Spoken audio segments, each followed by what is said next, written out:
الشیطان الرجیم بسم اللہ الرحمن الرحیم۔ آج جس سیرت کو پیش کیا جا رہا ہے اس کا نام ہے سورہ قریش۔ سورہ قریش بھی مکی زندگی میں نازل ہوا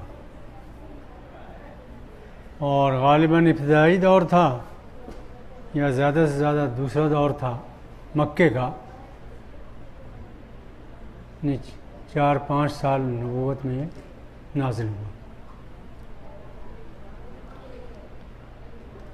ابی بن کعب رضی اللہ تعالیٰ عنہ کے پاس جو مصحف تھا اس میں الم تر کیف اور ایلاف ساتھ ساتھ لکھی ہوئی تھیں، بیچ میں بسم اللہ نہیں تھی، گویا ایک صورت تھی۔ پھر حضرت عمر رضی اللہ تعالیٰ عنہ نے بھی ایک دن نماز میں یہ دونوں صورتیں ملا کے پڑھی، بسم اللہ نہیں پڑھی اس میں،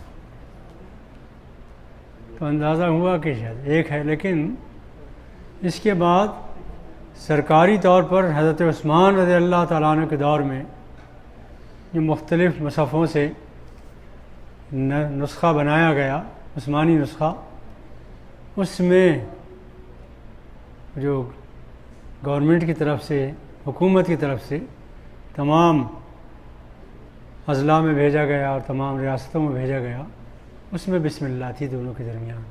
تو گویا دونوں صورتیں الگ الگ ہیں، مفہوم کے اعتبار سے، اسلوب کے اعتبار سے بہت قریب ہیں، یکساں سا معاملہ ہے، لیکن بہرحال دونوں کے موضوعات الگ الگ ہیں۔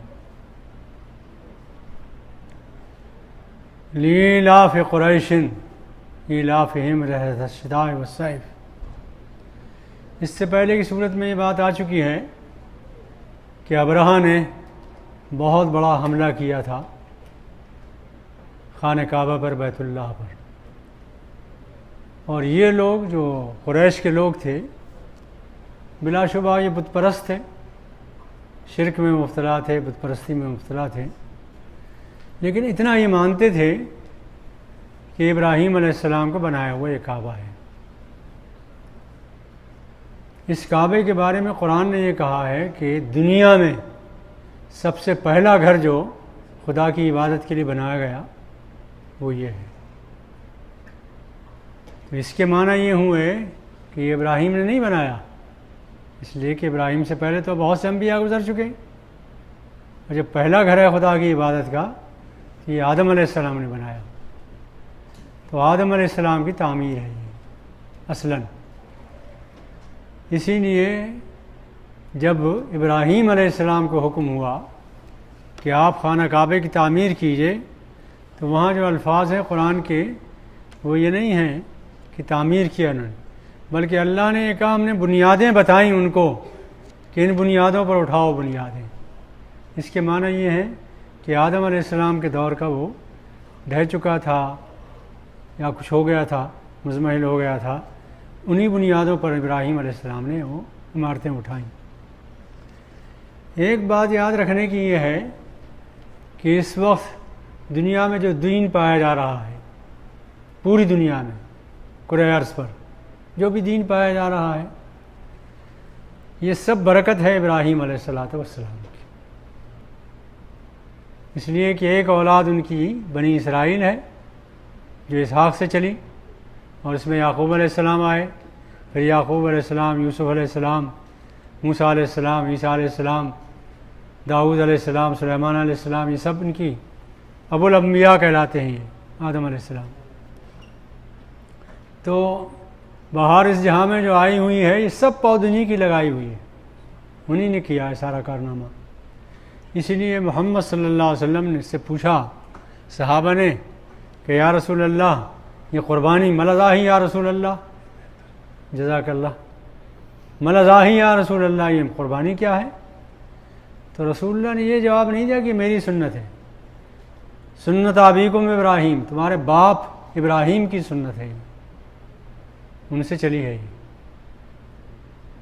تو اس کے معنی اچھا پھر قرآن میں بھی ملت ابیکم ابراہیم کہا گیا، واتبع ملت ابراہیم حنیفہ، اور رسول اللہ صلی اللہ علیہ وسلم کو حکم دیا گیا کہ ابراہیم کے ملت کو اختیار کرو، ان کو بھی حکم دیا گیا۔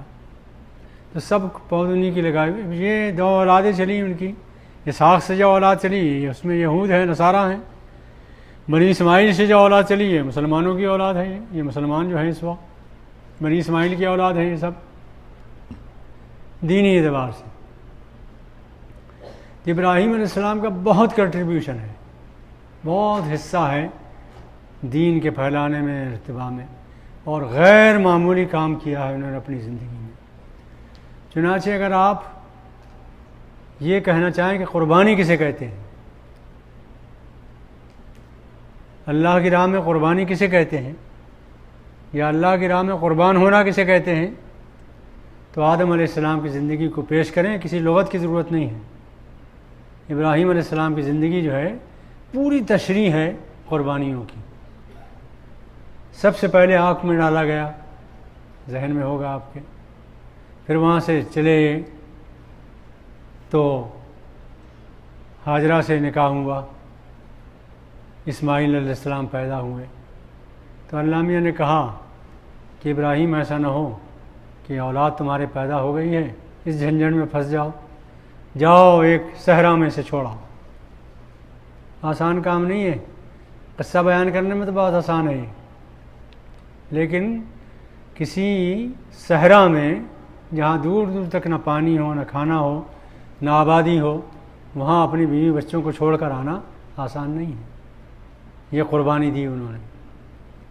اس قربانی کے بعد پھر یہ گھومتے پھرے اور تمام عراق سے لے کر یمن تک اور ادھر مصر تک، یہ تمام ایریے میں یہ پھرے اور تمام ایریے میں انہوں نے اسلام پھیلایا۔ بہت عظیم سفر کیا انہوں نے۔ آخر عمر میں جب 90 سال سے اوپر کی عمر ہو گئی تو اسماعیل علیہ السلام پیدا ہوئے، اور اسماعیل علیہ السلام جب ان کے ساتھ دوڑ دھوپ کرنے لگے، کاموں میں ہاتھ بٹانے لگے، جوان ہو گئے، تو انہیں فخر ہوا ذرا، کیا بیٹا جوان ہو گیا ہے، ہاتھوں میں کام بٹائے گا ہاتھوں سے۔ تو اللہ میاں نے کہا کہ تم پھر اس دھندے میں پھنس گئے، تم تو مسلم حنیف ہو، اللہ کے لیے یکسو ہونے والے ہو، تم کہاں اسماعیل میں پھنس گئے، ذبح کرو اسے۔ خواب دکھایا، خواب دیکھا اور پوچھا بیٹے سے، انی ارا فی المنام انی اذبحک، بیٹے میں نے خواب میں دیکھا کہ میں تمہیں ذبح کر رہا ہوں، فانظر ماذا تری، بتاؤ تمہاری رائے کیا ہے۔ تو ابراہیم علیہ السلام کے بیٹے نے، وہ بھی انہیں کے بیٹے تھے اسماعیل علیہ السلام، اسماعیل نے جواب دیا، یا بتے افعل ما تؤمر، اب بجان کر گزریے وہ کام جو آپ کو اللہ نے حکم دیا ہے، ستجدنی انشاءاللہ من الصابرین، آپ پائیں گے کہ میں صبر کرنے والوں میں ہوں گا۔ الفاظ میں بیان کرنا تو بہت آسان ہے، یہ میں نے بیان کر دیا، لیکن آپ کو عملاً سوچئے، باپ کا دل، بیٹے کا دل، یہ قربانی کی تیاری، یہ قربانی جب دی تو اللہ تعالیٰ نے کہا وَإِذِ ابْتَلَىٰ إِبْرَاهِيمَ رَبُّهُ بِكَلِمَاتٍ، بہت سی چیزوں میں ہم نے ابراہیم کو آزمایا، فَأَتَمَّهُنَّ، ہر امتحان میں وہ کامیاب نکلے۔ قَالَ إِنِّي جَاعِلُكَ لِلنَّاسِ إِمَامًا، تب میں نے ان سے کہا کہ اب آپ کو امامت دی جا رہی ہے تمام انسانوں کی، امام الانبیاء ہیں آپ، تمام انبیاء کے امام ہیں، باپ ہیں۔ انی جاعلک للناس اماما، اب یہاں سے بات شروع ہوتی ہے۔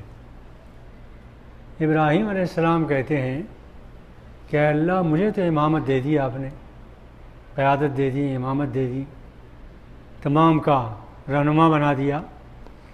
قال ومن ذریتی، میری ذریت کا کیا ہوگا، میری اولاد کا کیا ہوگا؟ تو اللہ تعالیٰ نے جواب دیا لا ینال عہد الظالمین، یہ میرا عہد ظالموں کو نہیں پہنچے گا۔ آپ کی امت میں جو لوگ میری پیروی کریں گے، آپ کی پیروی کریں گے، ہدایت پر چلیں گے، ان کو تو ہدایت ملتی رہے گی، ان کا مقام ملتا رہے گا، عزت ملتی رہے گی۔ لیکن جو لوگ ثم اضطرهم الی عذاب النار، جو لوگ نافرمان ہوں گے، ظالم ہوں گے، ان کو جہنم کی طرف کھینچا جائے گا، اور بئس المصیر، برا ٹھکانہ ہے۔ تو ان کو یہ بتایا گیا، قریش مکہ کو۔ قریش پہلے عرب میں مختلف شہروں میں، مختلف قسطوں میں اور مختلف بستیوں میں آباد تھے، جگہ جگہ آباد تھے، کچھ اس پہاڑ کے نیچے، کچھ اس جنگل میں، کچھ وہاں کچھ وہاں۔ قصی ابن کلاب یہ نبی صلی اللہ علیہ وسلم کے پردادا کے پردادا تھے۔ انہوں نے تمام قریش کو جمع کیا اور سب کو خانہ کعبے کے آس پاس بسایا۔ بہت غیر معمولی ذہین اور سیاسی آدمی تھے، یہ سیاست داں انسان اس وقت کے غیر معمولی ذہین آدمی تھے۔ انہوں نے بسایا آس پاس وہاں خانہ کعبے کے، اور پھر انہوں نے ایک شہر کی ریاست کی بنیاد ڈالی، ایک حکومت کی بنیاد ڈالی اور انتظامات کیے، اور قریش کو تولیت دی، دلوائی اس کی خانہ کعبے کی۔ اور اس کے بعد پھر ان کی اولاد میں ایک ہاشم آئے۔ ہاشم بھی غیر معمولی ذہین آدمی تھے، پردادا تھے نبی صلی اللہ علیہ وسلم کے۔ تو انہوں نے سوچا کہ یہاں کوئی آبادی نہیں ہے، یہاں کوئی زراعت نہیں ہے، کوئی کھیتی باڑی نہیں ہے، اور بھوکے مرتے ہیں لوگ۔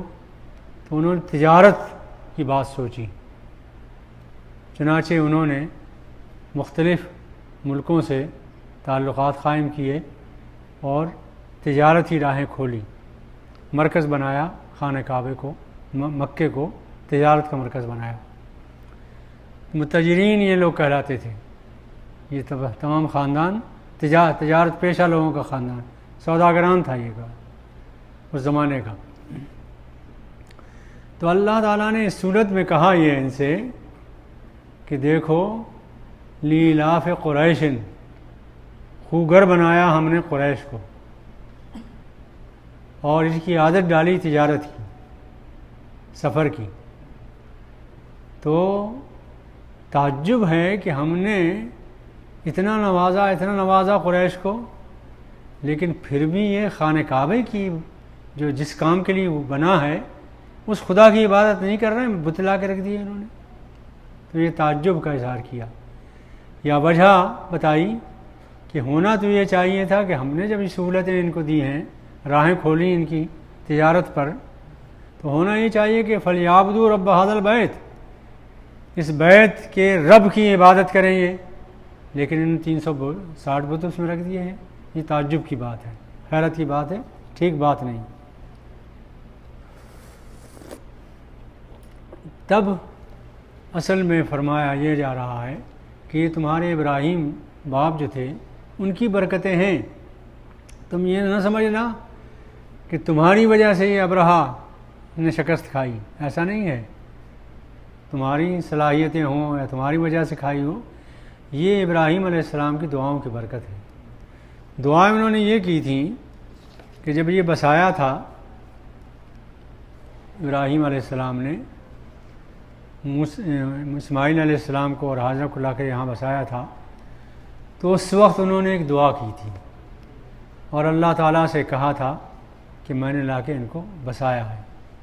وہ پڑھا ہوگا آپ نے، اب پڑھ لیجئے، سن لیجئے۔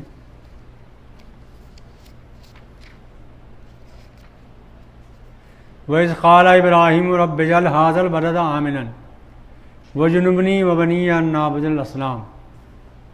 دو باتیں خاص ہیں، ایک یہ کہ ابراہیم علیہ السلام نے یہ دعا کی کہ اے میرے پروردگار، اس شہر کو امن و امان کا شہر بنا دے، امن و امان رہے۔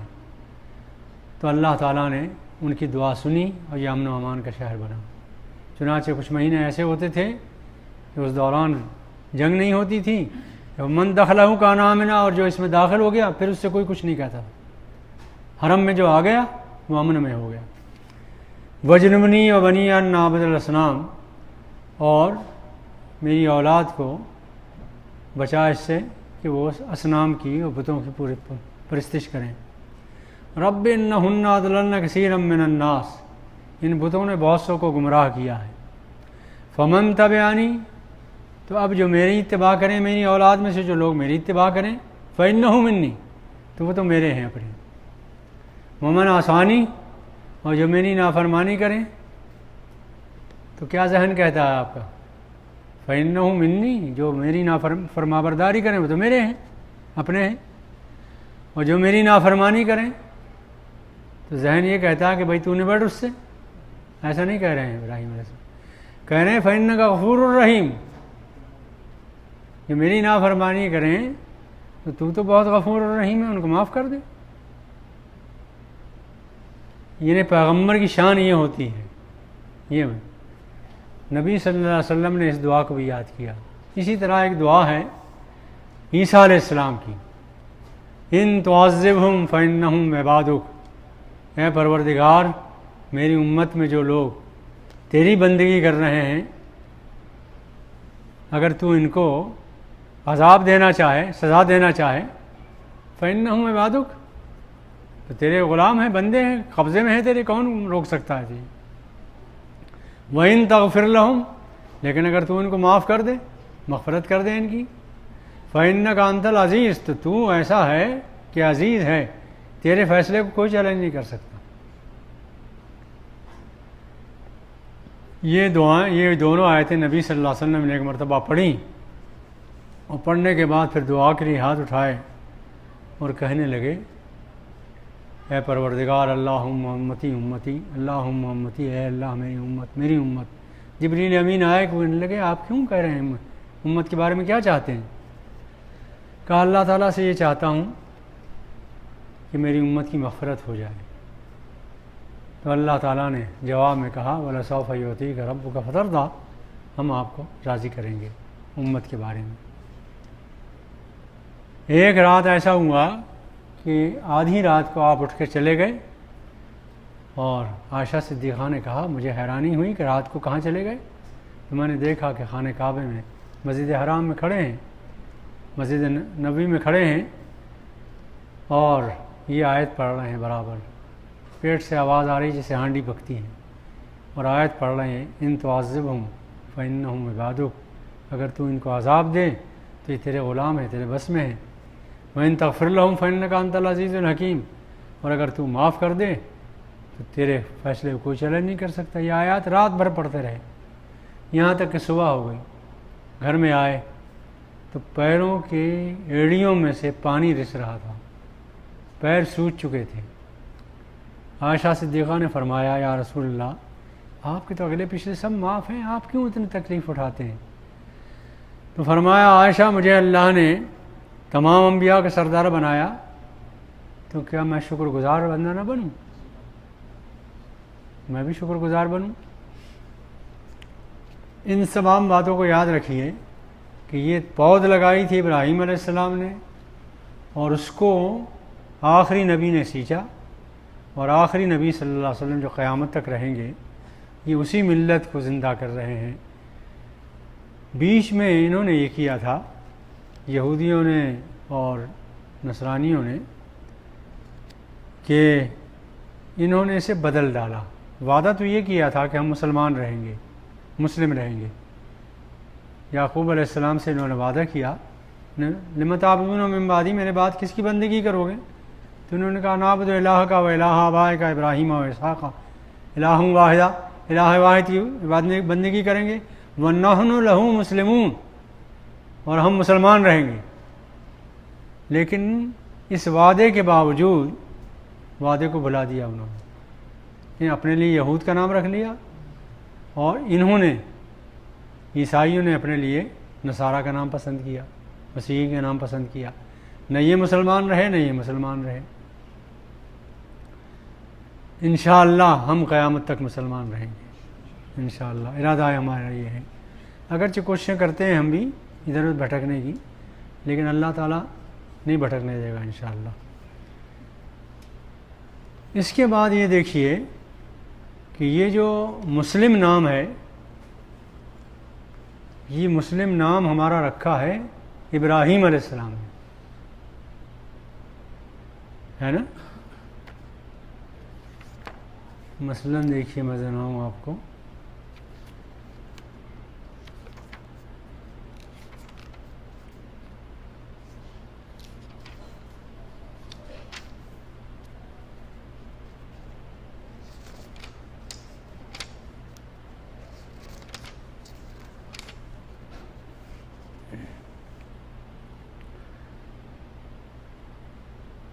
وَإِذْ قَالَ ابراہیم،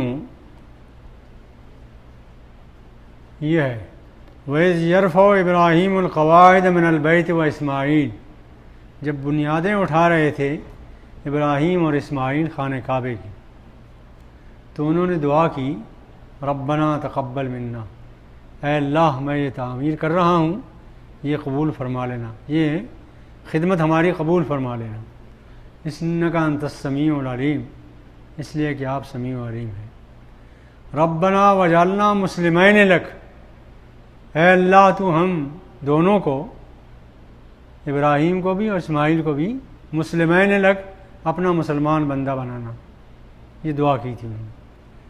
ومن ذریتنا، اور ہماری ذریت میں امت مسلمہ اٹھانا، یہ جو ہم امت مسلمہ ہیں یہ دعا قبول ہوئی ہے ابراہیم علیہ السلام، تو یہ امت مسلمہ ہے، ہم مسلمان ہیں، یہ نام ہمیں دیا ہے ابراہیم علیہ السلام نے. امتم مسلمۃ لک، تیرا مسلمان بندے ہوں وہ ایسی امت اٹھانا میری ذریت میں. وارنا مناسکنا وتب علینا، اور اپنی عبادت کے طریقہ ہمیں سکھانا اور ہماری توبہ قبول کرنا. انک انت التواب الرحیم، آپ تواب الرحیم ہیں. ربنا وابعث فیہم رسولا، اور اے پروردگار ان میں ایک رسول بھیجنا، یتلو علیہم، جس کے یہ چار کام ہوں. اللہ تعالیٰ نے یہ بھی دعا قبول کی، یہ محمد صلی اللہ علیہ وسلم ہے. ربنا وابعث فیہم رسولا، ان میں مبعوث کرنا رسول کو جو تلاوت آیات کرے، ان کو تعلیم کتاب دے اور حکمت سکھائے اور ان کا تزکیہ کرے. انک انت السمیع العلیم. اس کے بعد فرمایا کہ ابراہیم علیہ السلام کا یہ دین ہے جو منتقل ہو رہا ہے ادھر کو، آ رہا آگے کو. اس سے جو منہ موڑے گا وہ عقل کا دبلا ہوگا، عقل ماری گئی ہوگی جبھی تو منہ موڑے گا. وَمَن يَرْغَبُ عَن مِّلَّةِ إِبْرَاهِيمَ إِلَّا مَن سَفِهَ نَفْسَهُ، جس کی عقل ہی ماری گئی ہوگی وہ منہ موڑے گا اس سے. وَلَقَدِ اصْطَفَيْنَاهُ فِي الدُّنْيَا، ہم نے دنیا میں ان کو چن لیا تھا، منتخب کر لیا تھا. وَإِنَّهُ فِي الْآخِرَةِ لَمِنَ الصَّالِحِينَ، اور آخرت میں وہ صالحین میں شمار ہوگا. اِذْ قَالَ لَهُ رَبُّهُ أَسْلِمْ، ان سے اللہ تعالیٰ نے کہا تم اسلام لے آؤ. قال اسلمت لرب العالمین، انہوں نے کہا میں نے اسلام قبول کیا، میرا نام مسلمان ہے. ووصى بها ابراہیم بنیہ یعقوب، پھر وصیت کی ابراہیم نے یعقوب کو کہ اس دین کو قبول رکھنا، اس دین کو پکڑے رہنا. فلا تموتن الا وانتم مسلمون، تمہیں موت آئے تو اس حال میں آئے کہ تم مسلمان کہلاؤ. یہ سب انہی کا دیا ہوا، کرم فرمایا ہوا ہے. اس کے بعد پھر وہ آگے قصہ چلا کہ بنی اسرائیل نے، یعقوب علیہ السلام نے اپنے بیٹوں سے پوچھا کس کی اتباع کرو گے. تو یہ جو دو سفر تھے ان کے، ایک سفر ہوتا تھا گرمی میں، ایک سفر ہوتا تھا جاڑے میں. گرمی میں سفر ہوتا تھا شام کی طرف اور اس طرف جیسے ٹھنڈے ملک تھے، اور سردی میں ہوتا تھا ادھر گرم ملکوں کی طرف، یمن وغیرہ کی طرف. تو اللہ تعالیٰ نے کہا کہ یہ جو سفر کی سہولتیں ہم نے تمہیں دیں اور جس کی وجہ سے تمہاری غربت دور ہوئی اور جس کی وجہ سے مرکز بنا تجارت کا خانہ کعبہ مکہ، اور دولت کی انبار لگے یہاں، اس لیے کہ اللہ تعالیٰ نے ان کو دولت بھی دی، دولت میں سب سے آگے چلے گئے، اور اللہ تعالیٰ نے ان کو امن و امان بھی دیا. تو اللہ تعالیٰ کہتا ہے الذی اطعمہم من جوع، میں نے کھلایا تمہیں، تم بھوکے تھے، بھوک سے تمہیں نجات دی. وآمنہم من خوف، اور تم خوف میں تھے، تمہیں امن کا ملک دیا، امن کا شہر دیا. تو ان دونوں باتوں کا، اور یہ دو ہی باتیں ہوں تو زندگی آرام سے گزرتی ہے نا، خوف نہ ہو، امن و امان ہو، بھوک نہ ہو، کھانے کو ہو، دو ہی چیزیں ہوں تو آدمی زندگی آرام سے گزارتا ہے، اور 2 ان چیزیں نہ ہوں تو آدمی کی زندگی اجیرن ہو جاتی ہے۔ تو اللہ نے کہا کہ ہم نے 2 چیزیں دی تمہیں، پھر تم نے 360 بتلا کے رکھ دیے۔ فَلْيَعْبُدُوا رَبَّ هَذَا الْبَيْتِ، عبادت کرو اس ایک اللہ کی جو اس گھر کا بنانے والا، گھر کا مالک ہے، اور اسی کام کے لیے آئے ہیں محمد صلی اللہ علیہ وسلم، ان پر ایمان لاؤ۔ وآخر دعوانا ان الحمد للہ رب العالمین۔